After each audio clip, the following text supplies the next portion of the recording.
As summer approaches, a delicate dance is unfolding across the economic landscape, with central banks carefully maneuvering to strike the right balance between taming inflation and nurturing growth.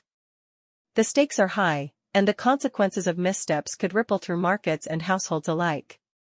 In the United Kingdom, all eyes are on the Bank of England as it prepares to deliver its latest policy decision this week. Governor Andrew Bailey has sought to strike a reassuring tone, pointing to strong evidence that the nation's inflation woes are receding. Yet beneath the surface, undercurrents of concern swirl. The central bank is widely expected to maintain interest rates at a 16-year high of 5.25%, a level that would have been unthinkable just a few years ago. But the real intrigue lies in the subtleties, the clues and signals that policymakers may offer about the path ahead. Will the Bank of England hint at a rate cut in June or August, following in the footsteps of the European Central Bank's anticipated easing? Or will it adopt a more cautious stance, aligning itself with the Federal Reserve's reluctance to commit to a timeline? The stakes are high, for a misstep could undermine the fragile economic recovery or stoke the embers of inflation once more. It's a delicate balancing act, and the consequences could ripple through businesses and households alike. Across the Atlantic, the Federal Reserve finds itself in a similar predicament, grappling with the dual imperatives of cooling price pressures and sustaining the resilience of the job market. While the latest data on consumer sentiment is expected to show little change, the undercurrents of concern are palpable. In the coming days, a chorus of Fed officials will take to the stage, offering their perspectives on the economic landscape. From John Williams and Thomas Barkin to Neil Kashkari and Austin Goolsbee, their words will be parsed and analyzed, as investors and analysts seek insight into the central bank's thinking. For the Fed, the challenge is to navigate a narrow path, one that avoids both the perils of excessive tightening and the risks of premature easing.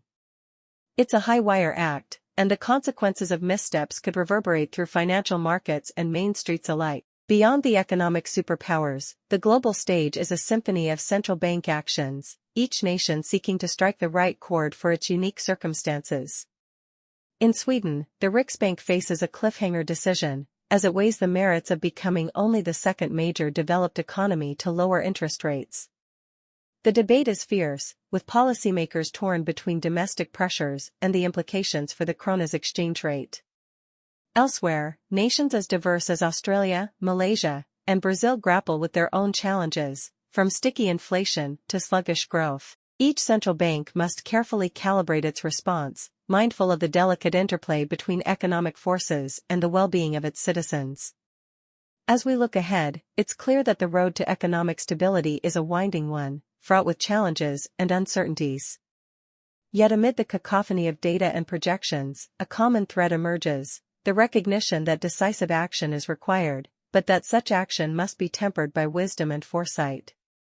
For central bankers, the task is akin to conducting a grand symphony, where each instrument must be harmonized with precision, and every note carries the potential to resonate through the lives of millions. It's a heavy responsibility, one that demands not only technical mastery but also a deep understanding of the human condition. As the world watches and waits, we can only hope that the maestros of monetary policy will rise to the occasion, guiding us through the economic turbulence with steady hands and visionary leadership. For in the end, it is the well-being of ordinary citizens, the workers, the savers, the dreamers, that hangs in the balance. The dance of central banks is an intricate one, but its rhythms echo through the lives of us all. May the music they compose be a symphony of prosperity and stability, one that resonates across borders and generations.